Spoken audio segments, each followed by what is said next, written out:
তো আমরাগড়ের রথটা টানা হয়ে যাওয়ার পর আমরা এখানে এসে খেলা দেখছিলাম, আর ইস্কনের রথটা আসছে তাই আমরা এগিয়ে যাচ্ছি। আজকে বেশ ভালোই গরম পড়েছে, বৃষ্টি বৃষ্টি সকালের দিকে হয়েছে, তো এখন ভালোই ধরন করে গেছে। তো কী হারে ভিড় হয়েছে দেখতে পাচ্ছ। ইস্কনের রথটা আসছে বলে সবাই একটু এগিয়ে এসছে, কারণ আমরাগড়ে ওখানে আর একটা রথ হচ্ছে, তো সেই জন্যই সবাই একটু এগিয়ে এসছে যাতে একটু ভালোভাবে দেখতে পারে। তো আমরাগড়ে এখন চলে এসছে ইস্কনের রথটা। আর এই ইস্কনের রথটা আমাদের এখানে 3-4 বছর হচ্ছে, তার আগে হতো না। আর আমাদের এই রথটা অনেক পুরাতন। আর একটা রথ হয় যেটা ঝিকিরা রথ হয় বারোয়ারির। ঝিকিরা রথটা এবারে 130তম বর্ষ।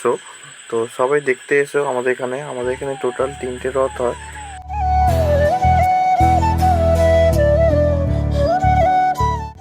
আর এই রথটা হয় রাউতলা ফুটবল মাঠে। আর আমাদের এইটা হচ্ছে আমরাগড়ের রথ। আর ঝিকিরা রথটা হয় ঝিকিরা রথতলা বলে একটা জায়গা আছে ওখানে।